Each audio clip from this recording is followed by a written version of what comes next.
Então, pessoal, a gente começou na aula passada assim, a tentar montar essa cronologia histórica falando sobre o pensamento humano, né, desde o período clássico dos pré-socráticos até os dias de hoje, tentando no final chegar naquilo que entendemos ser a mecânica dos fluidos moderna. E antes da gente continuar aqui na aula de hoje, eu queria chamar a atenção para o seguinte fato.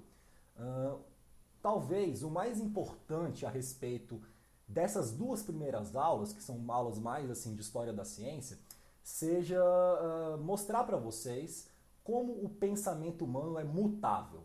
A gente tem aquela tendência, né, de olhar para as coisas como a gente percebe hoje em dia, ou como nos são apresentadas hoje em dia nos currículos acadêmicos, e a gente acha que aquilo é uma coisa que está meio consolidada, né? Poxa, tem até um livro que fala sobre isso, tem até um livro de termodinâmica, tem até um livro de McFlu, isso aí deve estar consolidado já. E na verdade, assim, né, quando a gente olha, por exemplo, para a maneira que os povos antigos pensavam, a gente percebe o tanto que mudou. Se você pega, por exemplo, já na Renascença, assim, Copérnico, Kepler, Galileu, e olha para a maneira que esses caras pensavam, assim, essa galera que veio antes do Newton principalmente, né? Você assim percebe um grande gap, uma grande lacuna na forma de argumentação desses caras em relação àquilo que chega para a gente hoje em dia na universidade. Né? Você faz graduação em engenharia, então você vai fazer cálculo 1, cálculo 2, cálculo 3, você já está tipo, sendo apresentado a uma notação simbólica que você vai ter acesso para fazer as operações e derivar um ddx de f não sei o que é igual. Mesmo essa simbologia nem existia na época desses caras. Então, assim, pensamentos muito profundos sobre a natureza do universo, eles eram colocados muito assim mais em forma de palavras, em forma de texto, em forma de figuras geométricas, do que na forma de símbolos, por exemplo, né? E a gente acha que aqueles símbolos sempre existiram, que aquela forma de pensar sempre existiu. Então você imagine só como as pessoas daqui a 500 anos vão olhar para a gente hoje em dia e falar, olha como aqueles antigos pensavam, né? Fazendo conta de derivada na mão, ddx não sei o quê, usando giz, quadro negro, não sei, né? Então assim, tenham sempre a consciência quando estiverem presenciando um curso de graduação de uma matéria na engenharia, de que aquilo, velho, tá aberto ainda, de que aquilo vai mudar muito ainda, e de que as mudanças que vão ser implementadas na forma de pensar da nossa espécie, elas começam agora com o entendimento de como os antigos pensavam, né? Começam agora com o entendimento daquilo que a gente sente que é importante investigar, porque a gente não sabe ainda, e é essa junção de uma compreensão histórica junto com a consciência de um desconforto no presente, que é gerado em função da nossa consciência, do nosso grau de ignorância, que vai junto assim formar um casamento que vai levar a gente a continuar querendo investigar os fenômenos e mudando a forma de pensar. Então, na aula de hoje eu quero continuar, principalmente assim depois da Renascença, né?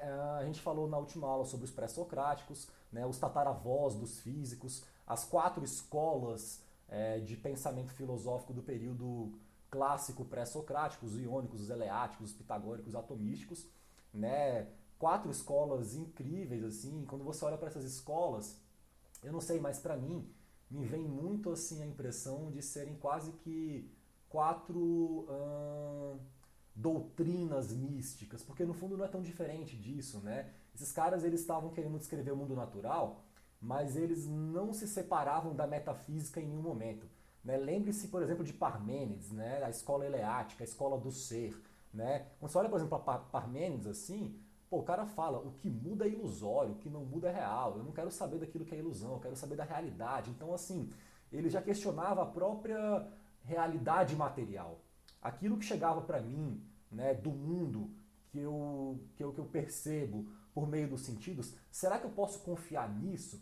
Então eram pessoas assim que, apesar de serem assim tataravós dos físicos modernos, eles também, em certo sentido, eram um pouco assim esotéricos, eram um pouco místicos, né? Eles não se colocavam na condição de cientistas materialistas racionalistas, como nós somos hoje em dia. A gente olha para a ciência, né? E é muito comum você pensar num cientista como um cara que ignora a metafísica, né? Inclusive é até interessante, assim, porque existe um pouco esse estigma, né, de uma separação entre Deus e a ciência, assim, isso é uma coisa que eu acho interessantíssimo, porque quando eu olho para a história da filosofia e para a história da ciência, eu acho que os filósofos e os cientistas foram, assim, as pessoas que mais se esforçaram até hoje para falar sobre Deus. Muito mais, assim, na minha concepção, do que os padres, os sacerdotes, assim, né?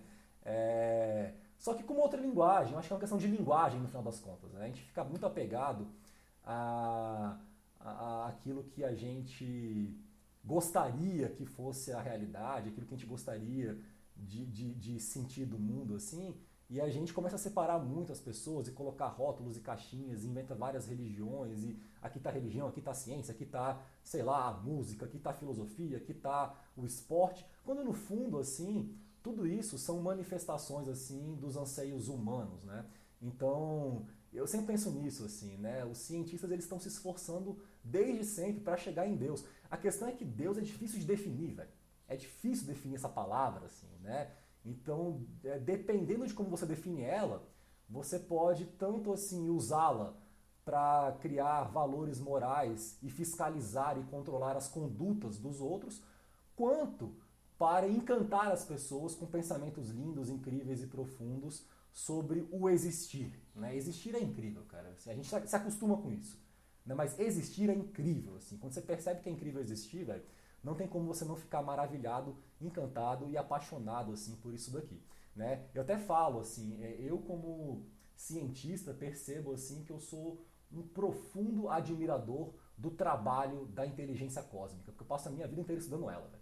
As pequenas leis, né, vinculadas a essa inteligência. Então falamos sobre Parmênides, falamos sobre Xenófanes, que foi um cara também muito interessante da escola eleática, chegamos nos pitagóricos, né, que para eles assim o grande rolê era o número, né, enquanto a escola iônica, Tales, Anaxímenes, Anaximandro, estavam querendo descrever assim do que as coisas são feitas, pensando na questão material, dos elementos, né, dos simbolismos, ar, fogo, terra e água.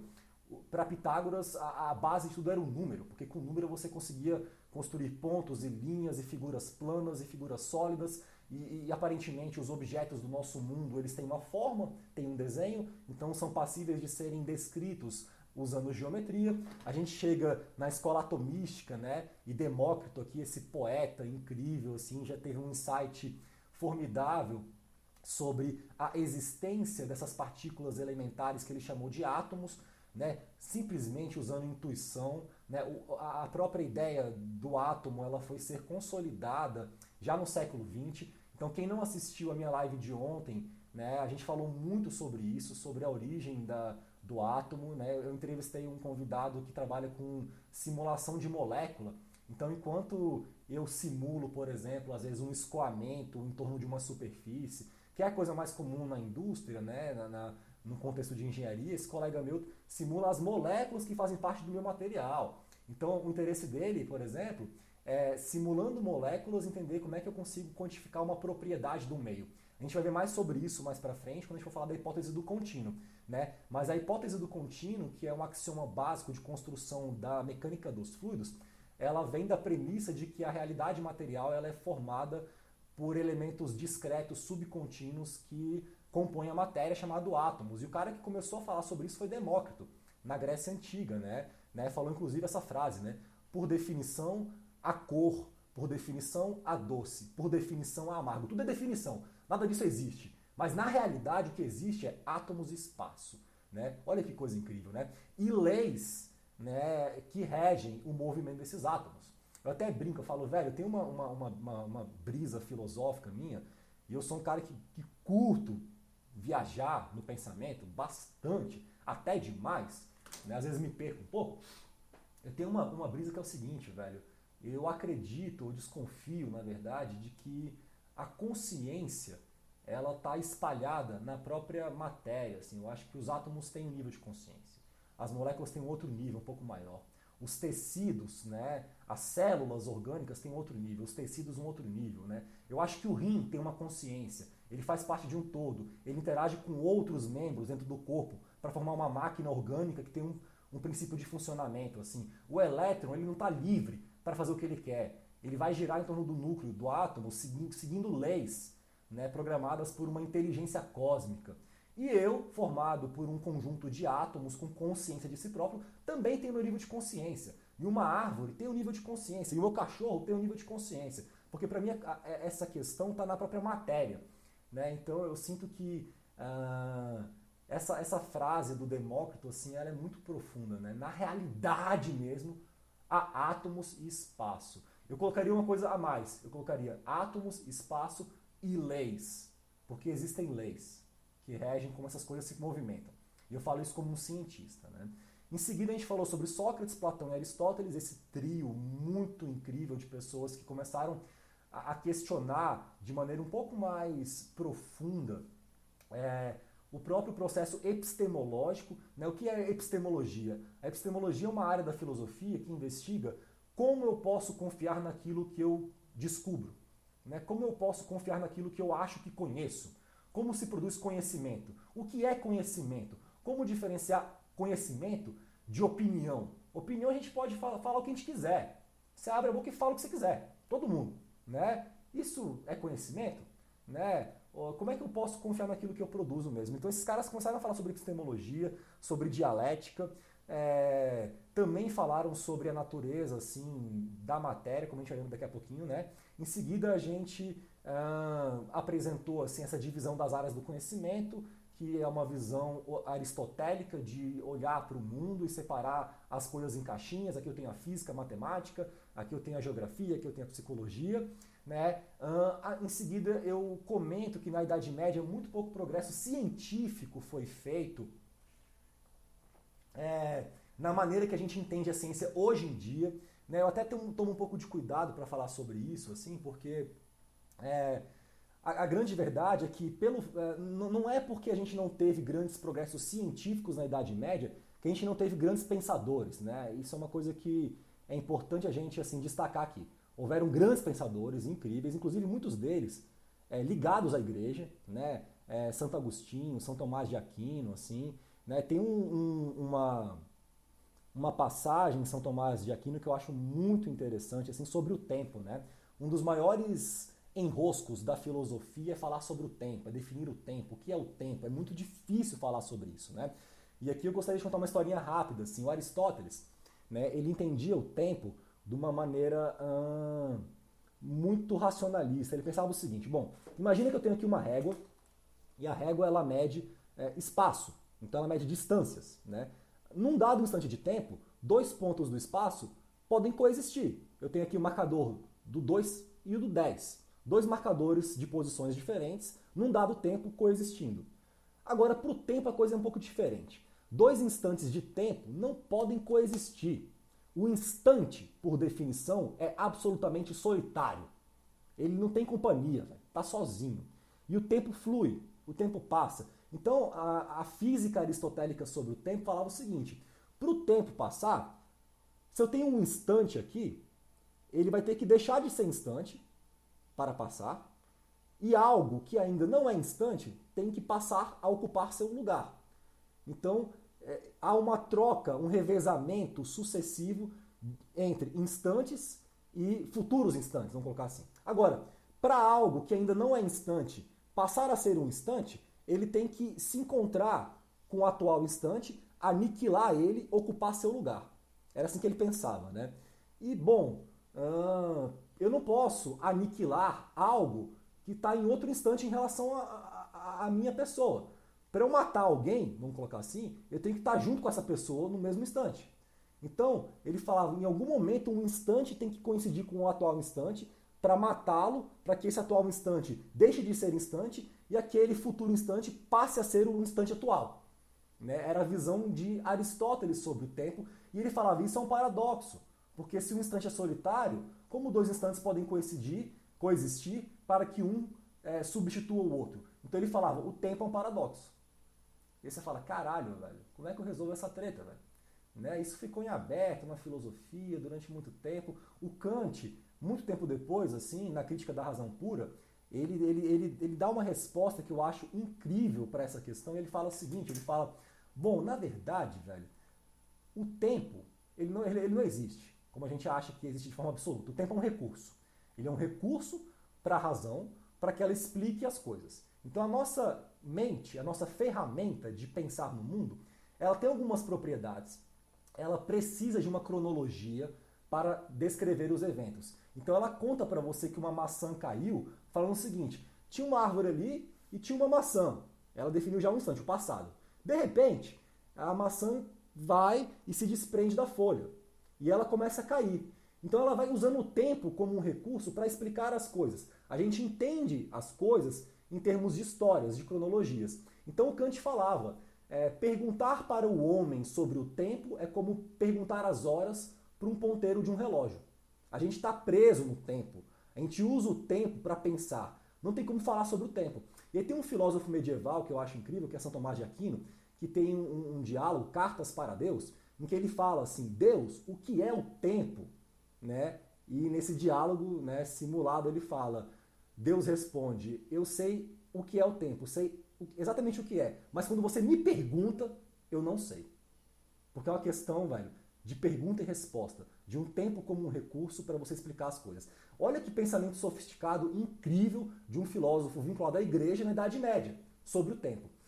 Então fica parecendo como se as pessoas não pensavam mais na Idade Média. E não é isso. É só uma questão de como as coisas eram colocadas. Na Europa ocidental, né, a ênfase ficou muito na questão da metafísica, de adoração do divino e de olhar mais para os céus do que para aquilo que acontecia na Terra. Então, é nesse sentido que eu falo que a Renascença vem como um momento em que o ser humano recupera um pouco a sua autoestima, no sentido de que ele volta a pensar um pouco mais em si, na Terra, no que está aqui, um pouco menos nos céus. E é natural isso, né? A gente constrói as nossas narrativas para explicar o mundo em termos de um processo dialético. A gente teve 1000 anos de Idade Média. 1000 anos de uma maneira específica de pensar. É natural que uma hora a galera canse disso e queira outra coisa. Fique entediada. Na Idade Média, a ciência mesmo, como a gente conhece hoje em dia, ela foi mais para o Oriente. Os árabes fizeram progressos incríveis em álgebra, né? Os indianos assim fizeram progressos em trigonometria, descobriram a função seno. Então, assim, muita coisa incrível aconteceu no Oriente, assim, né? E aí, com a Renascença, a gente volta a ter uma atividade um pouco mais intensa, digamos assim, de produção de conhecimento científico na Europa ocidental. E aí eu falo que essa fase começa com Da Vinci, principalmente, um grande gênio da Renascença, um cara que, segundo Freud, acordou muito cedo, velho, numa época em que estava todo mundo dormindo, né? Então um cara tipo, muito criativo, que teve várias ideias sobre quase tudo que você possa imaginar. Esse cara aqui foi um precursor, em certo sentido, da mecânica dos fluidos, porque foi o primeiro cara que começou a olhar para essa questão de tentar esboçar padrões de movimento de fluidos, né? Eu estava esses dias meditando, eu medito bastante, assim, né? 2, 3 vezes por dia, assim. Tava meditando lá fora no meu quintal, assim, no final do dia, e aí eu abri os olhos, assim, e olhei para a folha de uma bananeira que tem no meu quintal e vi ela se movimentando ali, né? E fiquei observando esses padrões, assim. E, evidentemente, como cientista, fluidodinamicista, né, totalmente consciente de que aqueles padrões de movimento da folha da bananeira, eles estavam sendo produzidos por algo invisível, que era o próprio ar passando em torno dela e se movimentando ali. Eu estava vendo só a folha, mas eu sabia que existia uma outra coisa que eu não estava vendo e que era a causa, no fundo, daquela consequência que eu estava vendo. Eu via a consequência, a manifestação. Qual era a causa do movimento ali? Era o ar que passava em torno da folha, né? Eu não sei como eram esses padrões de movimento. O Da Vinci começou a perceber que se ele quisesse fazer uma máquina voadora, ele deveria estar atento a isso. Ele deveria ser capaz de olhar para aquela coisa invisível que se movimenta em torno da asa, em torno do corpo aerodinâmico e que seria, no fundo, a causa de sua sustentação. Então esse cara, assim, ele não fez muitos progressos em relação à questão da dinâmica, mas ele fez algum progresso em relação à cinemática, né? A análise do movimento por si só, sem olhar para suas causas. A gente vai ver que quem começou realmente a explicar de verdade a causa do movimento foi Newton. Olha que incrível, né? Até o século XVII, as pessoas não sabiam explicar por que as coisas se mexiam. Isso é muito louco, velho, pensar nisso. Assim, a gente começou a conseguir explicar a causa do movimento com Newton. E é meio recente isso. A gente fala aqui dos pré-socráticos, esses caras viviam, velho, 2.500 anos atrás. Newton, velho, vivia, vamos colocar assim, 400 anos atrás, 300 anos, sabe? É muito mais recente. Então, entre os pré-socráticos e Newton, a humanidade passou, vamos pôr assim, quase 2.000 anos sem saber por que as coisas se moviam. Vocês têm noção do que é isso, assim? É porque a gente está acostumado com a mecânica newtoniana. A gente vê isso no segundo grau. Uma criança da nossa geração, de 15 anos de idade, sabe por que as coisas se moviam. Aristóteles não sabia. Um gênio como eles, né? Percebam a vantagem que vocês têm em relação a Aristóteles. Vocês largaram, vocês partiram de uma linha de largada muito à frente de Aristóteles, né? Então, sejam gratos por isso, galera. Aqui eu dei uma pausa do tio Nietzsche, né, para falar do valor da ciência, e na aula de hoje agora eu queria continuar a nossa exposição falando um pouquinho sobre como os antigos, deixa eu ver se eu consigo pôr meu mouse aqui, tá difícil de mexer essa minha coisa, como os povos antigos olhavam para o movimento dos corpos celestes. Por que isso? Porque eu quero chegar em Newton, que é um cientista muito importante para a nossa ciência, para a mecânica dos fluidos, né? E para que vocês entendam assim a revolução do pensamento científico que veio com Newton, é importante que vocês entendam como a gente vinha lidando com a questão dos corpos celestes. Então, para os antigos, eles tinham a ideia de que as leis que regiam o movimento dos céus eram diferentes das leis que regiam o nosso movimento aqui na Terra, né? Existia uma questão um pouquinho também assim metafísica, espiritual nisso, né? A Terra é um mundo de aparências, de corpos transitórios, de decomposição, de morte, de imperfeições, de injustiças, né? De distratos, de trapaça, de mentira. O céu não poderia ser assim, galera. Seria muito triste se fosse. Então a Lua não pode ter cratera. A Lua tem que ser uma esfera lisa perfeita, reluzente, né? O céu tem que ser totalmente simétrico. Não pode ter deformação. As coisas não podem ser tortas. Então era uma questão quase que espiritual, assim, né? Para Tales, a Terra era um disco plano. Ele era um terraplanista quase, né? Tem muitos que hoje em dia ainda acreditam nessa ideia, preenchido por água. Vocês vejam que o Tales era um cara que era brisado na água, né? Ele estava encantado com a água. Para ele tudo era feito de água, tudo é água. A Terra era um disco plano com água, né? Existe alguma lógica no pensamento de Tales, porque, porra, né, grande parte do nosso corpo é água, grande parte da massa da nossa Terra é água. Então a água está em tudo, né? Para o Pitágoras, a Terra era uma esfera perfeita, porque era um cara também que estava fascinado por geometria, nas coisas perfeitas, nas formas perfeitas, né? Na beleza matemática das formas perfeitas. Aristóteles achava que os astros, as estrelas, se moviam em torno da Terra e que estavam dispostos em camadas de esferas celestes. Então o modelo aristotélico dos céus era tipo uma cebola. A Terra estava no centro para ele e tinham várias esferinhas assim em torno da Terra. Uma esfera onde estava a Lua presa ali, essa esfera ficava girando, uma outra esfera aqui com outras estrelas que ficava também girando. Teve um astrônomo antigo, né, Ptolomeu, que desenvolveu um modelo mecânico do céu super sofisticado, totalmente errado, né, partindo da premissa de que a Terra estava no centro e que tinham várias esferas, mas previa muito bem o movimento daquilo que a galera conseguia na época observar, né, de Marte, de Júpiter, de Saturno, daquilo que se conseguia ver nos céus assim, a olho nu. Você conseguia prever muito bem esses movimentos usando esses modelos de cebola. Teve um cara, que foi o Aristarco, né, que 300 anos antes de Cristo propôs que a Terra se movia em torno do Sol, 2.000 anos quase antes de Copérnico, olha isso, e conseguiu inclusive medir a distância da Lua e do Sol em relação à Terra. E ninguém deu bola para esse cara.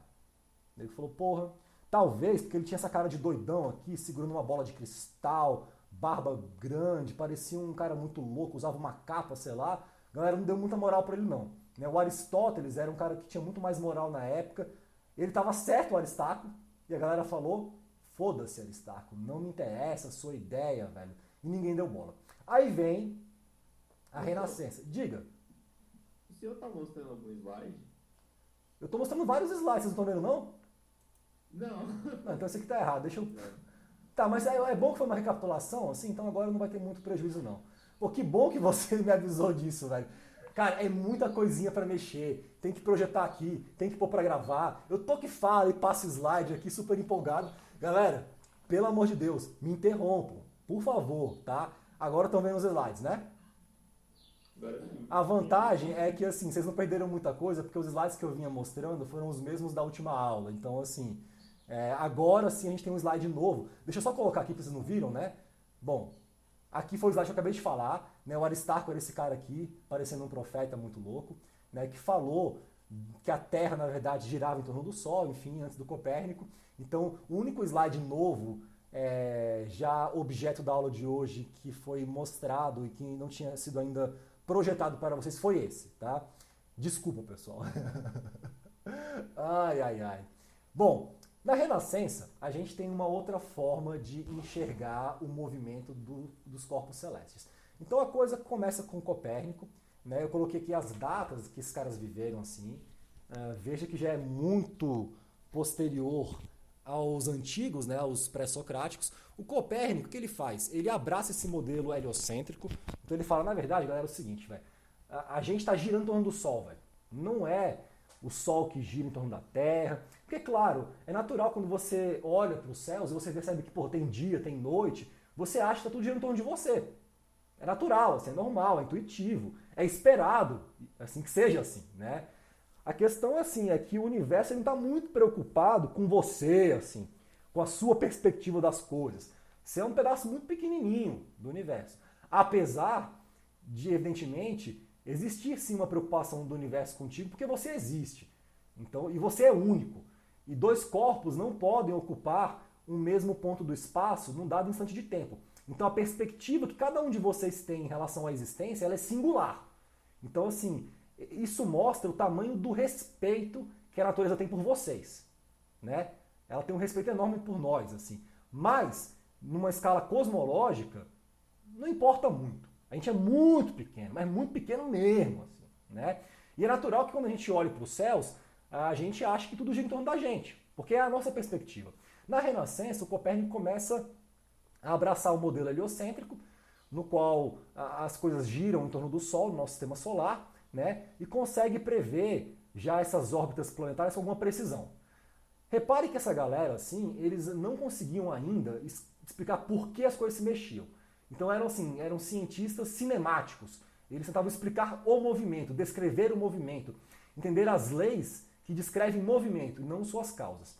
O Tycho Brahe, que era um astrônomo brilhante da época, inclusive tinha uma família rica e tinha acesso às melhores lunetas da época, ele começou a fazer medições astronômicas, era um puta experimentalista, né?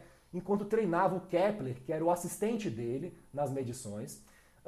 Esses caras juntos, assim, conseguem formular leis muito precisas que descrevem com boa precisão a cinemática das órbitas planetárias. Novamente, as leis de Kepler não falam a causa do movimento, mas descrevem como ele acontece. Né? Perceberam, por exemplo, por observações, que as órbitas planetárias eram elípticas e não circulares. Isso contrariava a visão clássica grega de como os corpos deveriam se movimentar. Porque, convenhamos, né, um círculo é muito mais perfeito do que uma elipse. Né? É uma superfície que a gente chama de superfície isotrópica. Todos os pontos na sua circunferência distam a mesma distância em relação ao centro. Que é uma perfeição maior do que essa? Então, para os gregos antigos, Deus, né, que projetou tudo isso daqui, deveria ter uma predileção por uma simetria matemática. Né? Então, para eles, assim, as órbitas deveriam ser circulares e não elípticas. O Kepler mostra que são elípticas, né, através de experimentações, e formula 3 leis que relacionam período orbital com áreas cobertas dentro de um triângulo nessa elipse do movimento de um astro em torno do Sol. E aí Galileu, já um pouco depois, aperfeiçoa o telescópio que existia, observa crateras na Lua, isso é muito importante, né? Crateras na Lua é um indício de que a Lua não é uma esfera perfeita lisa, de que lá em cima também tem porrada, lá em cima também tem colisão, impacto, treta, acidentes, meteoros. Opa, então talvez as leis que regem o movimento das coisas lá em cima sejam bem semelhantes às leis que regem as coisas aqui também. Porque aqui tem buraco, aqui tem porrada, aqui tem colisão, né? Aqui tem cratera, e na Lua também. Quando o cara pega um telescópio, velho, e pela primeira vez enxerga as crateras da Lua, você imagine, velho, assim, a cabeça do Galileu nessa hora, você imagina isso, você ser o primeiro cara da história a ver um buraco na Lua. Assim, até hoje ninguém nunca tinha visto isso, eu tô vendo ali. Você imagina o que esse cara não sentiu, falou, caralho, tem buraco na Lua, velho, tem colisão ali, velho. Imagina, assim, a empolgação desse cara de saber que era o primeiro a estar vendo isso e contar para os outros, né? Ele não só observa crateras na Lua, como ele também observa as fases de Vênus. Ele enuncia, já antes do Newton, o princípio da inércia. Ele descobre que corpos em queda livre caem com aceleração constante, independente de suas massas. Claro que a diferença na Terra vem mais pelo atrito de forma. Você pega, por exemplo, um estojo, né, e uma borracha e solta. Eles podem não cair ao mesmo tempo porque a forma do estojo vai levar a uma maior área de contato com o ar em torno do estojo, então a força de arrasto vai ser maior do que na borracha. Mas no vácuo, eles caem juntos, né? E a gente não tinha ainda um cara como Newton para formular as leis do movimento, para explicar a natureza da gravidade. Então, assim, o Galileu foi um cara muito importante, e é interessante que ele morre um ano antes, ou no mesmo ano que Newton nasce. Então é simbólico isso. Morre Galileu, nasce Newton. É como se um estivesse passando o bastão para o outro. Então vem Sir Isaac Newton. Esse cara aqui, velho, esse cara aqui, ele realmente está em outro nível. Esse cara aqui é uma outra coisa, assim. Quando o Newton surgiu, tudo mudou, né? Por uma perspectiva de como a gente passou a entender o mundo após o Newton. Então aqui eu coloquei algumas figurinhas para representar algumas descobertas que esse cara fez, e foram várias, assim. E a história dele é muito interessante, né? O Newton, velho, é um cara que o pai dele morreu, ele, se não me engano, não tinha nem nascido ainda. Então ele nasceu, a mãe já era viúva, logo em seguida a mãe se casa com outro cara, que não queria nem saber de criança, não estava nem aí pro Newton. Então a mãe meio que vai ficar mais com esse padrasto, que o Newton odiava esse cara. E ele vai ser então criado pela avó, numa fazenda no meio da Inglaterra. Mas desde cedo, assim, era um cara muito curioso, uma criança muito introvertida, muito antissocial, mas assim, de uma curiosidade fora do comum, de uma capacidade de raciocínio assim, ímpar, né? E desde muito cedo percebem nele esse talento para pensar. E ele começa a estudar em Cambridge, ainda menino, na escola, né? Preparatória e tal. E, cara, o Newton com 29 anos de idade, ele vira professor de Cambridge, né? Muito cedo já. Vivia meio que isolado lá em Cambridge, fazendo conta. É interessante que teve uma pandemia também na época dele, né? Muito grave, eu não lembro se foi de peste ou o que foi assim, mas houve um isolamento social na Inglaterra nessa época e Newton fica 2 anos de isolamento. A gente está aqui, sei lá, há 4 meses, né? 5, nem sei mais. Assim, começou em março, a gente está em agosto, né? Então a gente está há 5 meses já. Imagina você ficar 2 anos, velho, né? E na Inglaterra, e numa fazenda, brother. Esse cara fica o dia inteiro, assim, sem trocar ideia com ninguém. E nesse momento que ele ficou isolado em pandemia, ele falou, vou criar o cálculo, né? Criou o cálculo diferencial, o cálculo integral. Claro que não foi assim, vou criar o cálculo. Ele estava tentando investigar as coisas, entender como as coisas se movimentavam e acabou criando o cálculo nesse processo. Então eu pus aqui algumas das contribuições que ele deu pra gente, assim, né? O Newton é um cara que dissertou sobre a natureza da luz, percebeu que a luz, né, ela poderia ser decomposta em várias cores, existia um espectro. Aqui eu coloquei essa imagem assim linda, que é a capa do meu disco preferido de todos os tempos, né? Se vocês não conhecem esse álbum, né, o Dark Side of the Moon, velho, por favor, velho, né, conheçam, velho, escutem esse disco, assim. Eu lembro que tinha uma época da minha vida, velho, e assim, eu escuto Pink Floyd desde os 15 anos de idade, assim, né? tinha uma época da minha vida em que eu ouvia esse disco todos os dias, assim, inteiro, assim, sabe? Do início ao fim. É uma obra-prima. Cara, é uma coisa incrível mesmo, assim. Fala sobre todas as aflições humanas, os nossos sentimentos, como a gente lida com o tempo, com a morte, com a vida, com a existência, com o sentido, com a loucura, com o dinheiro, com as pessoas, com a sociedade. Então, assim, é uma obra de arte esse disco. E essa capa, ela é icônica, ela é muito famosa, assim, né? E representa muito bem essa ideia que o Newton percebeu, né? De que a luz branca, ela pode ser decomposta num espectro de várias cores, assim, e que, na verdade, essa decomposição vinha da interação da luz com objetos materiais. Então ele começou a investigar a refração da luz. Ele também foi um cara que formulou a lei da gravitação universal, que é uma lei que estabelece que existe uma força, entre aspas, mística, assim, que decai com o inverso do quadrado da distância entre os corpos. Então é interessante que na época de Newton a gente já tinha consciência de que existia, por exemplo, o magnetismo, que era essa força que fazia com que corpos interagissem à distância, mas a gente não imaginava que isso poderia ser válido para uma atração entre massas. Então, quando ele formula essa lei da gravitação, ele descobre, na verdade, que toda massa atrai massa, por mais imperceptível que isso possa parecer. E é interessante que quando você junta as leis do movimento, a lei da gravitação universal e o cálculo diferencial, né, num pacote só, você entende porque esse cara foi tão importante em termos de conseguir explicar as causas do movimento dos corpos celestes. Lembrem-se de que os antigos tentavam explicar o movimento e não sabiam das causas. Né? Na Renascença, Copérnico, Kepler, Galileu também estavam no mesmo rolê. Já começaram a perceber algumas leis que descreviam órbitas e relação entre período orbital e áreas cobertas por um corpo que gira em torno do Sol. Mas por que esses caras se movimentam? Qual é a causa? Isso não era ainda conhecido. E aí na época do Newton, tem uma historinha bem legal para contar para vocês, né? Existia uma instituição que era a Royal Society of London, e nessa Royal Society, o Newton, uma época, participou dela, mas uma hora ele ficou de saco cheio, porque ele não era um cara muito realmente sociável, né? Vazou da Royal Society, e os remanescentes estavam discutindo ainda como provar se as órbitas planetárias eram de fato elípticas ou não. Existia já uma desconfiança, né, de que elas eram elípticas. O Kepler tinha já observado isso, mas ninguém conseguia demonstrar. E aí, velho, um dos caras que estava na Royal Society, o Rayleigh, o mesmo cara do cometa Rayleigh, Edmund Rayleigh, ele lembra que tinha esse cara brilhante em Cambridge, o Newton. Ele fala: galera, eu vou lá perguntar para o Newton se ele poderia dar uma luz para a gente realmente conseguir entender se de fato as órbitas são elípticas ou não e por quê. Então ele vai lá na casa do Newton, lá em Cambridge, bate na porta. E aí, Newton, beleza? Tudo em paz? Beleza e tal? Cara, é o seguinte, a gente está tendo uma discussão ali na Royal Society, né, eu, o Hooke, outros cientistas, em relação à questão da forma, do formato das órbitas planetárias. E a gente desconfia de que elas sejam elípticas, mas a gente não sabe provar. Você tem alguma opinião sobre isso? Aí o Newton lembra que quando ele estava em isolamento social, na fazenda dele, na Inglaterra, ele tinha feito esse cálculo já. Ele tinha demonstrado isso já. E ele nem divulgou para ninguém, guardou lá na gaveta.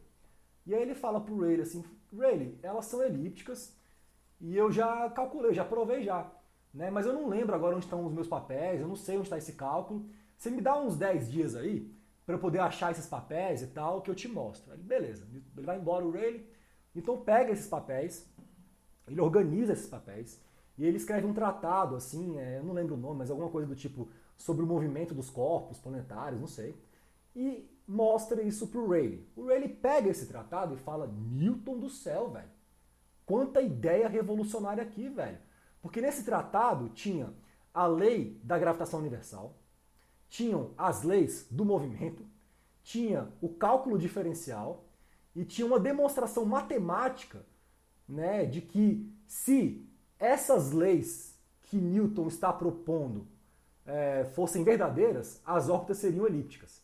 Então o Newton ele consegue construir um raciocínio do zero, usando premissas lógicas, argumentativas, que consegue provar que esses movimentos respeitam órbitas elípticas. Isso bate com as observações do Kepler. Então o Rayleigh fica impressionado, fala, Newton, a gente tem que divulgar isso pro mundo, velho. As pessoas têm que saber disso. Só que na época era muito caro você escrever um livro. Tinha que pedir financiamento, a editora, né, era aquelas máquinas de prensa assim, mecânica. Era caro escrever um livro. E Newton não estava interessado. Para o Newton, mais importante era ele saber das coisas. Não era que o mundo entendesse. Ele não era um cara didático. Não era um professor, assim. Ele era um cientista curioso. Então ele fala, cara, eu não vou me engajar nisso não. Aí o Rayleigh fala, não, cara, relaxa. Eu pago o teu livro, eu financio o teu livro. O Rayleigh pede um empréstimo, se endivida todo, briga com a esposa para financiar a publicação do Principia, do Newton, né, que é um livro em latim, cujo nome em português seria assim, Princípios Matemáticos da Filosofia Natural.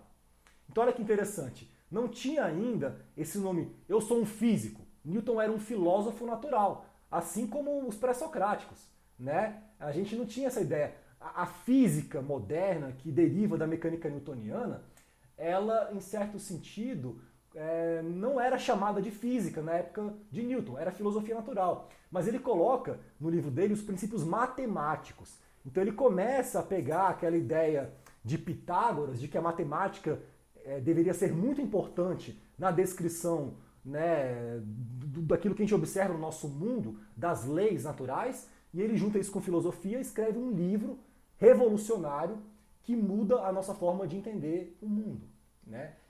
Só para vocês terem noção, a demonstração de que essas órbitas são elípticas, ela segue alguns passos. O primeiro dela é o seguinte, é assumir que existe uma força de interação entre dois corpos e que essa força é dada por uma lei do inverso do quadrado da distância. Primeiro ponto. O segundo ponto é assumir o postulado da segunda lei de Newton, de que o somatório de forças que atuam num corpo é igual à variação da quantidade de movimento desse corpo, que é aquele DDT de mv, a derivada com relação ao tempo do produto massa vezes velocidade, ou massa vezes aceleração se a massa do corpo for constante, o que é, porque isso também respeita o princípio da conservação da massa. Então ele tem que usar para isso a lei da gravitação, a segunda lei de Newton, e aí isso vai levar você a uma equação diferencial. Porque veja, mdv dt igual somatório de força. A força depende da posição, porque é uma força gravitacional. dv dt é a derivada segunda da posição, que é a aceleração. Então, para você prever a trajetória, como que x varia em função de t, você tem que resolver uma EDO também. Então ele teve também que inventar o cálculo. Olha que loucura. Ele teve que colocar a lei da gravitação, a segunda lei, inventar o cálculo e resolver uma EDO, velho. E aí ele prova que essas órbitas são elípticas. É muita revolução. O nego ficou de cara. Isso mudou tudo, velho. O Principia, ele é dividido em 3 volumes, cada um com um subtítulo. O terceiro, o subtítulo é O Sistema do Mundo. Olha, assim, a audácia de um ser humano de escrever um livro falando assim, eu vou explicar como o mundo funciona, usando leis e geometria e matemática. Esse cara era foda, muito foda mesmo. Especula-se que ele morreu virgem, velho, com 84 anos de idade, né, o que é uma grande tristeza, assim, profunda. Então, como esse cara não interagia com outros corpos materiais, assim, no plano que ele existia, ele virou uma grande cabeça pensante, né? Ele era uma cabeça, não tinha o resto do corpo, não. É um cara que ficou famoso ainda em vida, ele conseguiu ser consagrado assim como um grande gênio, enquanto estava vivo ainda, o que é raro, porque na época a galera realmente conseguiu entender o impacto das ideias dele, né? E foi inclusive ministro da Casa da Moeda da Inglaterra, no final ele virou político, fez coisa pra caralho. É importante falar que esse cara também, velho, ele era fascinado, assim, por teologia, ele procurava passagens ocultas na Bíblia para explicar coisas que ele não entendia muito bem. Ele também era alquimista, fazia experimentação tentando transformar chumbo em ouro. Então, assim, era um cara que investigou muita coisa. E na mecânica dos fluidos? O que esse cara contribuiu pra gente aqui, né? Porque Newton é um cara importantíssimo na mecânica dos fluidos. Bom, a primeira contribuição fundamental, que é uma das coisas mais importantes da mecânica dos fluidos, é o próprio postulado da segunda lei de Newton. Quando você fala que o somatório de forças é igual à variação no tempo da quantidade de movimento de um corpo, você está estabelecendo uma relação de causa e consequência. Existe uma causa, que é uma força. A consequência é que essa causa leva a uma variação na quantidade de movimento do corpo. Então, agora você explica por que os corpos se movem, porque eles estão sujeitos a forças. Força como uma causa de uma mudança na quantidade de movimento de um corpo material. Essa relação causa-consequência, que a gente chama de postulado da segunda lei, né, que tem esse layout, esse desenho aqui do segundo grau, somatório de força igual a variação no tempo de m vezes v, isso vale para um corpo material, por exemplo, uma borracha, né, que é uma porção de massa fixa, bem definida geometricamente, e que pode cair em queda livre, que pode ser lançada. Então esses movimentos balísticos, mais vinculados a corpos materiais, plano inclinado, lançamento de alguma coisa, queda livre e tal, eles são muito bem descritos, né, pela segunda lei, dessa forma que a gente conhece. Quando você vai para o universo de fluidos, a coisa fica um pouco mais complicada, porque como é que você pega, por exemplo, uma garrafa d'água e você define ali um corpo, né, onde começam e onde terminam as fronteiras de um corpo material dentro de um fluido? Um fluido é um cara muito estranho, velho. Ele tem muitos graus de mobilidade, de movimento, assim, ele é diferente de uma borracha, né? Então você tem que fazer uma adaptação dessa segunda lei para que ela consiga ser descrita numa linguagem conveniente para a descrição dos fenômenos físicos na mecânica dos fluidos. A gente vai ver tudo isso em detalhes, com calma. Isso vai estar associado ao teorema do transporte de Reynolds, a uma abordagem euleriana de campo de descrição dos fenômenos físicos. Mas fato é que essa equação aqui, que eu coloquei, uma equação diferencial parcial, não linear, super complicada, que eu chamo de equação de Cauchy, e que deriva da segunda lei de Newton, essa equação é a equação mãe da mecânica dos fluidos. E ela expressa as variações no tempo e no espaço do campo de velocidade desse escoamento em função do campo de tensão e do efeito gravitacional também, ao qual as partículas fluidas materiais estarão submetidas, tá? Então, assim, a equação mãe da mecânica dos fluidos, ela deriva da segunda lei de Newton. Além disso, o Newton também, ele propõe uma lei, que a gente também vai ver nesse curso em detalhes, que é a lei da viscosidade de Newton. Essa lei estabelece uma relação entre tensão e taxa de deformação para um fluido. Então, o que seria isso? Assim, explicando bem rapidamente, porque isso aqui eu vou ter uma aula quase que inteira só sobre isso, né? Se você pega, por exemplo, um fluido e confina ele entre duas placas paralelas, a placa de baixo parada e a de cima móvel, e você aplica uma força na placa de cima, ou seja, gera uma tensão cisalhante para gerar um shear, um cisalhamento no fluido, né? Essa tensão cisalhante que você vai usar para poder puxar a placa, ela vai ser proporcional às variações no espaço dessa componente de velocidade, né? Existe uma condição na mecânica dos fluidos chamada condição de não escorregamento, que postula que as partículas fluidas, nas proximidades de um contorno sólido, de uma parede, elas se aderem a essa superfície. Então, se você puxa a placa de cima, você está puxando junto as partículas fluidas que estão ali perto da placa. Você gera um escoamento. E se a placa de baixo está parada, elas vão ficar também ali paradas. Entre a placa que se movimenta e a placa que está parada, você gera um gradiente de velocidade, uma variação no espaço da velocidade. Essa variação eu chamo de taxa de cisalhamento ou taxa de deformação. Newton percebeu que essas coisas eram proporcionais e chamou a constante de proporcionalidade de viscosidade. Então, viscosidade é uma constante de proporcionalidade que vai expressar uma relação entre tensão e taxa de deformação. Vocês lembram da lei de Hooke, da mecânica dos sólidos, que você aprendia lá num carregamento de tração? Pegava uma barra e tracionava, e você via que no regime elástico existia uma relação linear entre tensão e deformação do material, né? Isso aqui é uma coisa muito parecida com a lei de Hooke, só que num contexto em que o material é um fluido e o carregamento é um cisalhamento. Essa ideia de você entender as propriedades mecânicas de um material, tentando aplicar um carregamento nesse material e observando como que ele responde a esse carregamento, é meio que um protocolo padrão que você vai utilizar para investigar como o material se comporta, o quão elástico ele é, o quão viscoso ele é, etc. Newton faz isso para um fluido e formula a lei da viscosidade de Newton, que é muito importante para a nossa ciência, né? Inclusive, eu demonstro isso no meu canal, num vídeo que eu coloquei com o seguinte título, Demonstrando ou Deduzindo Navier-Stokes de Verdade. Eu demonstro que o tensor de tensão de Navier-Stokes, que é um dos caras mais complicados da mecânica dos fluidos, enfim, mas que é um termo-chave para esse modelo matemático fechado de um sistema de equações diferenciais parciais que descreve como os campos de velocidade, temperatura e pressão variam no espaço e no tempo, esse tensor ele pode ser derivado partindo-se da lei da viscosidade de Newton. Então, assim, Newton é um cara muito importante para a gente. Tem uma outra lei que vocês vão ver em transferência de calor, em Transcal, que a gente chama de lei do resfriamento de Newton, que estabelece que o fluxo de calor, que é esse cara aqui, que eu vou colocar, deixa eu ver se eu consigo circular, esse cara aqui, ó, o fluxo de calor, que associado a uma interação de troca entre uma parede e um fluido que passa em torno dela, ele é proporcional à diferença de temperatura e a um coeficiente H, que é um coeficiente que eu chamo de coeficiente de troca de calor por convecção. Então esse H, que mede a intensidade de um processo convectivo, que visa roubar calor de uma superfície aquecida, por exemplo, em função de existir um ΔT, ele é uma métrica que mede a intensidade do meu escoamento, propriamente dito. Então, sempre que a gente está interagindo, por exemplo, estudando convecção de calor, a gente vai estar lidando com mecânica dos fluidos, né? E a lei central que modela o comportamento de um fluxo de calor em regimes convectivos, em regimes nos quais o calor ele é convectado por um escoamento, ela também é uma ideia de Newton e envolve Mach Fluid. Então esse cara é um cara muito importante para a mecânica dos fluidos.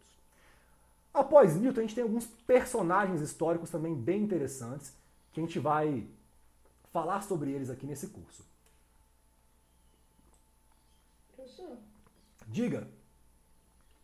será que o senhor poderia voltar no slide anterior? Com certeza. Qual é esse... É porque o desenho está muito pequeno sobre a viscosidade. O que significa esse desenho aí? No tópico da lei da viscosidade de Newton. O laranjinha da esquerda? Isso.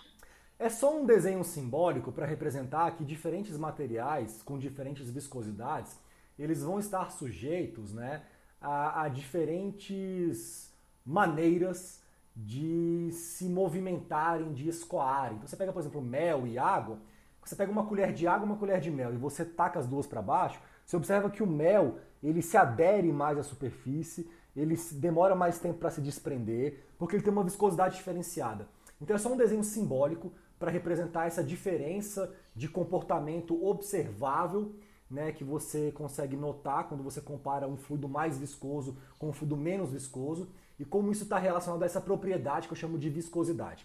A gente vai entrar em detalhes sobre isso na próxima aula, no qual a gente vai definir viscosidade direitinho, falar sobre a hipótese do contínuo, explicar em detalhes a lei da viscosidade de Newton. Então é um desenho só simbólico para representar que essa palavra viscosidade, que a gente usa bastante para descrever propriedades de fluidos, ela vem dessa lei de Newton, tá bom? Obrigado. De nada. Em seguida, após Newton, a gente tem, velho, esses personagens incríveis, Bernoulli, Euler, Navier-Stokes, que são os caras que começam a, de fato, formular as bases conceituais da mecânica dos fluidos. Né? Então, assim, os caras cientes da segunda lei de Newton, que descrevia essa relação causa e consequência, né, que leva ao movimento de corpos materiais, tentaram aplicar essa lei para a realidade física dos fenômenos da mecânica dos fluidos. Tá? E aí é interessante, pessoal, que vocês reparam que as equações da mecânica dos fluidos elas são muito diferentes daquela equação que você via no segundo grau da segunda lei de Newton. Né? E por que isso? Né? Porque teve esse cara, o Euler, que era um matemático brilhante, e esse cara falou o seguinte: bom, pessoal, eu tenho várias maneiras de descrever o movimento. Uma delas é assumir que, por exemplo, a água, quando se movimenta, eu poderia descrever esse movimento como um conjunto de movimentos individuais de pequenas partículas materiais que compõem esse material contínuo que eu chamo de água. Mas daria um trabalho enorme, velho. Porque num copo d'água eu tenho várias moléculas, eu tenho várias partículazinhas. Como é que eu defino a menor partícula material, qual é a massa dela, para poder falar que massa vezes aceleração é igual ao somatório de forças? Aonde começa e termina uma partícula de água, né? Porra, seria muito difícil. Então é o seguinte, em vez de falar de partículas, de corpos, eu vou falar de campos. Ele era um matemático E ele põe essa abstração, ele fala, bom, eu vou descrever o movimento, né, de um fluido, não em termos de descrever o movimento individual de cada molécula ou partícula que compõe o fluido, mas em termos de um campo de velocidade do meu escoamento, né? Em termos de uma função matemática, uma função vetorial, porque velocidade é um vetor, que vai ter 3 componentes, uma na direção x, uma na direção y, uma na direção z. A gente vai ver isso em detalhes nesse curso. E essas componentes, elas variam em cada ponto do espaço e ao longo de cada instante de tempo.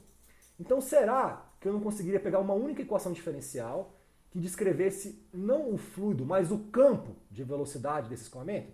Né? Então, o Euler começa a pegar a segunda lei e começa a tentar colocar essa segunda lei numa linguagem que a gente chama de linguagem euleriana de campo. Então, a cara das equações começa a mudar um pouco, né?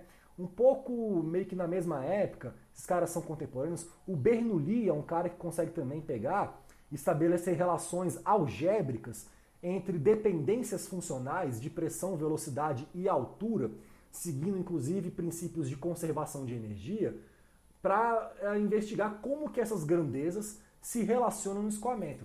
Então aqui é interessante que a gente tem, por exemplo, um aerofólio, né? Uma asa de avião vista de lado. E essa asa aqui, né, como é que eu explicaria o meu procedimento que leva à geração de uma força de sustentação? Repare que essa asa é como se fosse uma pá inclinada. Então, quando o escoamento bate na asa, essa parte aqui de baixo está tentando frear o escoamento, se ele tiver um certo ângulo de ataque. O ângulo de ataque é esse ângulo inclinado que ele faz em relação ao escoamento. Então, olha aqui para minha mão, eu estou aqui, né? Tipo, aqui é a minha asa, aqui está o escoamento. O escoamento paralelo à asa é ângulo de ataque nulo. Eu vou inclinando a asa, eu vou aumentando esse ângulo aqui de ataque. Se eu aumento esse ângulo de ataque, a parte de baixo da minha asa está meio que tentando frear o escoamento, bloquear o escoamento. É como se fosse uma mão que impede ele de vir. Então aqui embaixo, o escoamento ele é meio que ele freia. Né? Ele freia aqui embaixo e essa frenagem leva a uma diminuição, evidentemente, da velocidade do escoamento. Quando você olha para a equação de Bernoulli, que eu vou deduzir aqui nesse curso, e percebe que pressão e velocidade têm meio que se balancear para dar uma coisa constante, se eu diminuo a velocidade aqui embaixo, eu tenho que aumentar a pressão para compensar esse balanço de mecanismos, que no fundo é um balanço de conservação de energia. Então eu gero uma pressão maior aqui embaixo. Essa pressão, como a pressão é uma tensão normal, compressiva, que sempre tenta espremer essa asa em todas as direções, se a pressão aqui embaixo fica maior, ela vai empurrar ele para cima. E esse cara vai querer voar. Então ele já explica esse mecanismo de produção de sustentação em corpos aerodinâmicos olhando para uma equação algébrica que ele consegue propor, que relaciona pressão, velocidade, né? Tudo isso, assim, você observe, meio que junto com Newton, alguns caras um pouco depois. Então há um florescimento de ideias assim muito interessante. Quando vem a Renascença e vem Da Vinci, vem Newton, vem Bernoulli, vem Euler, né? Em seguida a gente tem Cauchy, que foi um matemático francês brilhante que consegue deduzir uma versão de uma equação diferencial super geral que descreve como que o meio contínuo se movimenta, como que o campo de velocidade de um meio contínuo é regido em termos de suas variações no espaço e no tempo em função das tensões às quais esse meio está sujeito. Então você olha, por exemplo, a equação de Euler. A equação de Euler, ela descreve o movimento de um fluido ideal, um fluido que não tenha viscosidade, um fluido sem atrito, um fluido cuja dinâmica vai ser descrita simplesmente por um balanço entre o gradiente de pressão e o termo gravitacional. O Cauchy ele vai um pouco além e ele define uma equação que descreve o movimento de um meio contínuo geral, seja ele sólido, fluido, tanto faz. Só que essa equação de Cauchy, ela fica em termo desse cara sigma. Esse sigma, eu vou falar bastante sobre ele nesse curso, ele é o tensor de tensões do material. Ele é uma forma matemática de você representar o carregamento ao qual o material está sujeito. Então, dentro desse sigma, vai ter pressão, que é um carregamento normal compressivo, vai ter cisalhamento, que depende da viscosidade, como a gente viu assim rapidamente na lei da viscosidade de Newton. Então Cauchy chega numa equação matemática geral que descreve o movimento de um meio contínuo, né, em termos de um tensor de tensões que vai ser único para cada tipo de material, vamos colocar assim. Então, ele deixa em aberto uma questão. Qual é o tensor de tensões da água, por exemplo? Qual é a expressão matemática que descreve o carregamento mecânico num ponto de água no espaço em termos de suas tensões normais compressivas, tensões cisalhantes, em termos da viscosidade, como isso se relaciona com o movimento? Qual é a relação tensão-deformação ou tensão-taxa de deformação por um fluido newtoniano, por um fluido de Newton lá, por exemplo, né? E aí vem Navier e Stokes, outros cientistas incríveis e brilhantes, já mais modernos, e conseguem propor uma expressão matemática que modela o estado, essa equação aqui embaixo, do carregamento no material, então tensor de tensões do material, em termos da pressão, né, em termos da viscosidade aquieta, em termos das variações espaciais de velocidade, dos seus gradientes. Então, esses caras começam a chegar num modelo matemático meio que fechado e chegam de fato na equação mãe da mecânica dos fluidos, que a gente chama de equação de Navier-Stokes, mas que no fundo é uma construção de Newton, Euler, Cauchy, Navier e Stokes, que é uma equação diferencial parcial não linear, super complicada, que não tem solução exata, que ninguém consegue resolver, que é treta, que é difícil, né, de trabalhar, mas que é a equação que descreve como fluidos se movimentam. É a equação que descreve o movimento das massas de ar na atmosfera.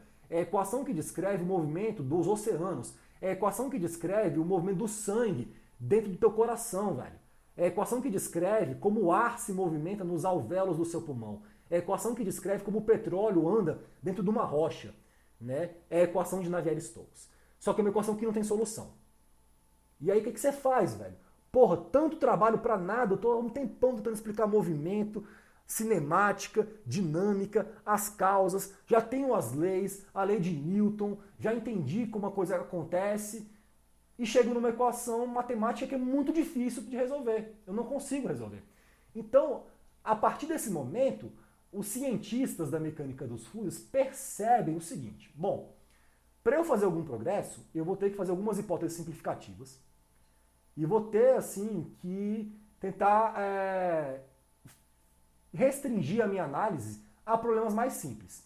Aí vem um cara no século XX, que é o Prandtl. Esse cara aqui, velho, é um gênio, esse cara é incrível. Ele formulou um conceito que a gente chama de camada limite e que gerou uma revolução no pensamento científico da mecânica dos fluidos. Eu gravei uma aula no meu canal esses dias sobre camada limite, né? E no começo da aula, eu passo, sei lá, 20 minutos contando a história da camada limite. Porque tem uma outra história aqui dentro. Esse cara fundou uma escola de pensamento alemã, né, sobre camada limite. E de qual é que é desse cara? Qual que foi a ideia do Prandtl? Por que esse cara realmente revolucionou as coisas? Só vou beber aqui um copo d'água porque eu tô falando demais, assim, eu tenho que descansar a minha voz.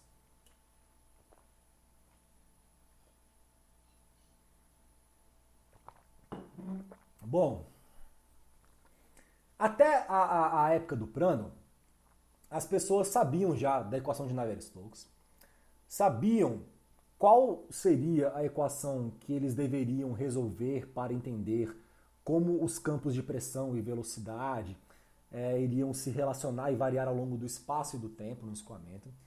Mas eles não tinham ainda certeza assim das condições de contorno, vamos colocar assim.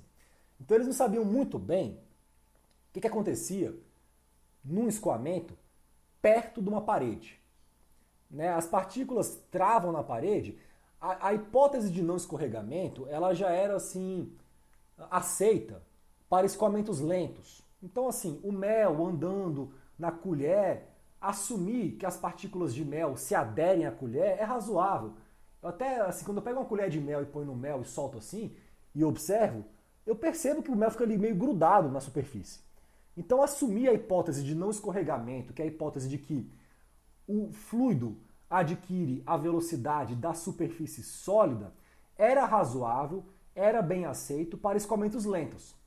Agora, escoamento de ar rápido, em torno de uma asa, por exemplo, a galera não tinha tanta certeza assim, né? E aí o Prandtl, ele basicamente formula a seguinte ideia, ele fala, bom, a hipótese de não escorregamento, ela é real, ela existe, o fluido se adere à superfície sólida com esse movimento, só que para escoamentos muito rápidos ou para fluidos muito pouco viscosos, como o ar, essa região nas proximidades da parede, que é afetada pela existência da parede, ela é muito pequenininha. Ela é fininha, é uma camadinha, ninguém está vendo, é uma camadinha ali fininha, que fica bem próxima da parede, quase que colada na parede. E ali dentro, velho, eu tenho altos gradientes de velocidade, porque imagine só, uma parede está parada. Aí você lança um escoamento a 100 km por hora sobre a parede. Se eu assumo que a parede está parada e que o fluido adere à superfície, então ele também está parado na superfície. Só que assim, se eu olho 2 milímetros para cima, ele está já tipo a 100 km por hora. Então assim, é contraintuitivo pensar que nesse gap de 2, 3, 5 milímetros, eu tenho uma variação de velocidade de 0 a 100 km por hora. Assim, é contraintuitivo. Mas o Prandtl bateu no peito e falou, é isso que acontece. Então ele define essa região do escoamento, próxima da parede, na qual as coisas são muito intensas, os efeitos viscosos são muito fortes, os gradientes são muito intensos, e ele fala, a maior parte do arrasto que um corpo experiencia se dá nessa regiãozinha fina. Isso revoluciona a mecânica dos fluidos. Eu peguei uma citação aqui de 1888, no qual a Enciclopédia Britânica define o seguinte: hidrodinâmica é a área da ciência que lida com a teoria matemática do movimento de fluidos, negligenciando viscosidade. Olha que loucura. Na época, a gente não conseguia lidar com a viscosidade direito, porque a gente não tinha ainda o conceito formado de camada limite. Enquanto a hidráulica lida com questões hidrodinâmicas em aplicações práticas. Então, nessa época, era como se a mecânica dos fluidos estivesse meio que fragmentada em duas áreas. Tem aqui os experimentos, a hidráulica, e tem a teoria, a hidrodinâmica. E isso não bate. Você tinha teorias muito bonitas, muito elegantes, equações matemáticas complicadas, que não batiam com os experimentos. Porque ninguém sabia da existência dessa camada bem fininha que era a camada limite, que o Prandtl postula em 1904, num artigo no qual ele acaba unificando a teoria e a prática, a hidrodinâmica e a hidráulica, né? Porque grande parte daquilo que a gente estava medindo na hidráulica, em termos de arrasto, etc., estava sendo produzido por essa interação fluido-estrutura, nessa camada muito fininha, nas vizinhanças de uma parede, que ele chamou de camada limite. Então, o Prandtl é um cara que, assim, pra gente, ele é entendido como o pai da mecânica dos fluidos moderna. E é legal essa história, assim, porque quando o Prandtl publica esse artigo, cara, ele demorou muito tempo para ser realmente entendido pela comunidade científica, né? Hoje em dia, alguns historiadores da ciência, eles argumentam que o Prandtl deveria ter ganhado um prêmio Nobel por essa descoberta. Só que o Prandtl deu um azar danado, véio, que o Prandtl viveu na mesma época de Einstein, Marie Curie, Planck, Bohr, Heisenberg. E na época, a galera estava muito mais interessada nas questões da quântica, da relatividade, do que nas questões da física clássica.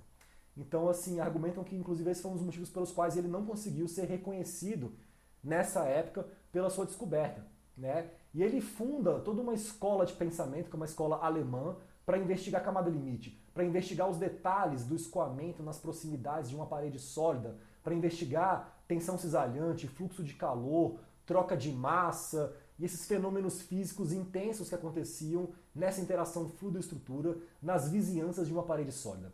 Então, para o Prandtl, é como se, quando ele funda a camada limite, essa ideia, ele fala o seguinte: vai ter uma região muito pequenininha perto da parede em que eu posso considerar viscosidade. E longe dela eu uso Bernoulli, que era uma teoria para fluidos ideais e tal. E nisso ele gera uma revolução de pensamento. E aí hoje em dia, galera, como é que a gente tá, velho? Hoje em dia, em termos de McFlow. né? Eu pus aqui umas imagens lindas, coloridas, de simulações computacionais. Isso aí impressiona muito as pessoas, né?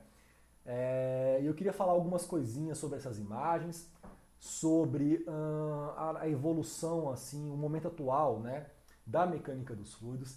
Fato é que hoje em dia a gente tem muito conhecimento teórico a respeito das equações que descrevem o movimento de fluidos. A gente tem muita tecnologia para poder fazer experimento e fazer visualização de padrões de movimento de fluidos em várias geometrias. E mais do que isso, né, após a Segunda Guerra Mundial, com o advento do computador e com a aplicação dele na academia, na universidade, a gente começa a perceber que, bom, por mais que os fenômenos físicos que eu esteja interessado em estudar sejam descritos, sejam regidos por equações muito complexas, que eu não consigo resolver na mão, eu posso usar algumas técnicas de aproximação numérica que vão levar à transformação da necessidade de eu resolver uma equação complicada, de repente, em milhões de equações mais simples. E aí eu posso usar o computador para resolver esses milhões de equações mais simples, né? Essas milhões de equações mais simples. E aqui eu pus algumas imagens, né, de simulações reais, assim, que eu peguei na internet, de escoamento em torno de avião, de uma gota caindo, e você vendo como é que essas grades hexagonais se formam nesse splash, nesse espalhamento de gotas, né, num escoamento aqui numa barragem que tem uma queda livre, e esses padrões de turbulência gerados aqui nessa queda, escoamento dentro de válvulas. Existe toda uma área tecnológica de engenharia de aerodinâmica interna de válvulas. Como é que o fluido se movimenta de uma válvula X, né? E a gente tem essa ideia de pensar em válvula assim, como, sei lá, registro, né? Aquelas válvulazinhas de abrir pia, né? Existem válvulas de milhões de dólares que a galera usa na indústria do petróleo, válvulas inteligentes, de abertura rápida, de controle de vazão e tal. E você fazer controle mesmo de vazão e de pressão usando válvulas sofisticadas, isso envolve a necessidade de você conhecer os detalhes da aerodinâmica interna da válvula, como esse escoamento se movimenta ali dentro, como que ele passa em torno da válvula, como que esses vórtices são gerados, como que a turbulência é gerada, como esses sinais variam no espaço e no tempo. Então existe toda uma área de estudo, né, computacional, de simulação de escoamento dentro de válvula. Né? Só que a questão é a seguinte, velho, para que você consiga de fato simular esses escoamentos, você tem que ter um domínio muito grande, uma compreensão profunda da física por trás desses fenômenos, do equacionamento matemático por trás desses fenômenos, das hipóteses restritivas simplificativas que você vai estar utilizando no seu método numérico para resolver esses escoamentos. Hoje em dia a gente fica muito impressionado com essas imagens coloridas de avião e de gotas assim, e acha que você vai ser um grande cientista simplesmente apertando o botão, né? Você pega e dá o play na simulação. E aí ele simula. E você tem um vídeo, você fala, porra, eu sei simular escoamento. Sabe porra nenhuma, sabe apertar um botão. Né? Entender simulação computacional envolve você estudar e com profundidade um conjunto de ferramentas, de conteúdos, de assuntos, de técnicas que você vai ter acesso ao longo da sua formação em engenharia e que muitas vezes você, como aluno ansioso, apressado, afobado, não dá muito valor. Então o cara que faz uma simulação dessa, ele tem que saber programar primeiro. Eu pus aqui um exemplo, sei lá, de um código que eu escrevi em Fortran, de umas linhas de código, de um terminal aqui. O cara, para chegar nesse estágio, tem muito chão para cobrir. Né? Então você está fazendo lá ICC, Introdução à Ciência da Computação, na universidade. Né? E aí um cara te ensina a programar em Java, o outro em Pascal, o outro em Python, tem um que é tão ousado que mostra inclusive HTML como se fosse programação, né? E você na época lá, segundo semestre de graduação, fazendo cálculo 2, caralho, para que serve isso daqui? Né? Para que eu vou usar isso na minha vida? Programação serve para quê? Serve para isso, para ter umas imagens lindas, coloridas, para você impressionar sua mãe e falar, mamãe, Olha como eu sou inteligente, mamãe. Eu sei simular escoamento, eu sei gerar imagem colorida bonitinha, eu aperto o botão, eu rodo o código. No fundo, você, quando é apresentado essas ferramentas todas, cálculo, equações diferenciais, física 1, física 2, física 3, programação e CC, a gente está treinando vocês na assimilação de conteúdos e de ferramentas que vocês vão poder usar para fazer isso, né? Eu tive uma live no meu canal muito legal com o professor William Wolff, um amigão meu assim da Unicamp, que trabalha com simulação computacional de alta performance mesmo. É um cara que é um numericista, assim, gabaritado, né? Com doutorado em Stanford e com parcerias de colaboração com a NASA, com a Boeing. Esse cara trabalha com simulação usando supercomputadores de detalhes do movimento do ar em torno de um trem de pouso de avião para criar um avião silencioso, para reduzir barulho, né? Para você poder fazer tipo aeroportos próximos de grandes cidades sem gerar muita perturbação para as pessoas. Esse cara trabalha investigando, por exemplo, escoamento em torno de asa de coruja, porque a coruja é um animal muito silencioso. Ela chega na presa e ninguém escuta ela chegando. Será que a gente poderia usar isso daí para aprender como fazer uma asa mais silenciosa, olhando para a coruja? Você pega um pombo e uma coruja, o pombo ele é espalhafatoso, faz barulho, espalha tudo, a coruja vem na mocó, pega a presa, ninguém vê. Por quê? Porque na asa da coruja você tem ali as penas são materiais poroelásticos, a interação do fluido que se movimenta com essa geometria gera uma atenuação natural de ruído. Mas para o cara investigar isso, ele tem que fazer simulação numérica. E o grupo dele de pesquisa, e eu sei porque eu já fui lá várias vezes, eu sou amigo dos alunos dele e tal, é um monte de moleque nerd que fica numa sala programando o dia inteiro. Não tem muito glamour. Não são pessoas que apertam botões. É gente que fica quebrando a cabeça com código, com linha, com bug, com compilação, com terminal, o dia inteiro. Essas simulações muito coloridas, elas são muito usadas pela indústria que quer vender para as pessoas soluções simples e rápidas, né? Então eu te vendo aqui o ANSYS, que é um programa comercial, que realmente é um programa incrível, faz muitas coisas. Você vai pagar uma bagatela de tantos $1000 aí. Eu te vendo também, inclusive, curso para te ensinar como é que você mexe nisso, né? Toma o teu dinheiro e você vai ficar feliz da vida lá simulando coisa. Você, né, aluno de graduação em engenharia, numa universidade, né, boa como a nossa universidade, como a UNB, você vai ter acesso aos conteúdos para que você um dia no futuro escreva os seus códigos, faça suas simulações, né? Tenha autonomia de pensamento para isso. Então, enquanto os antigos estavam pensando na metafísica, os renascentistas na cinemática do movimento dos corpos celestes, né? Os cientistas pós-Newton na dinâmica e na modelagem das equações matemáticas que descrevem os fenômenos, hoje em dia a gente chegou num ponto em que a gente entende as equações, a gente conhece as equações e a gente viu que elas não têm solução. Então a gente tem que apelar agora para o estudo de técnicas numéricas, de técnicas aproximativas, para a gente conseguir pegar essas equações e conseguir aplicá-las, né, à descrição via simulação computacional da realidade física dos nossos escoamentos. E agora a gente está num momento em que a gente, tipo assim, hoje em dia, faz uma simulação, no caso mais simples, faz um experimento desse caso, compara a simulação e experimento, valida a simulação, e aí pega a própria simulação agora e usa ela para investigar um caso mais complicado. E começa a desenvolver teorias a partir de simulação. Então, ocorre inclusive uma inversão do próprio método científico, né? O que é uma loucura, porque assim, a gente desenvolveu ciência num nível assim incrível, partindo da premissa de que a gente deveria desenvolver teorias que casassem com os experimentos. Agora, a gente usa o experimento para validar a simulação e usa a simulação para fazer novas teorias. Porque com a simulação tem uma coisa que é interessante. Ela não só, muitas vezes, pode ser mais barata do que você montar um experimento, como ela te dá mais detalhes do que está acontecendo ali, com menos interferência de sensores e dispositivos de medida.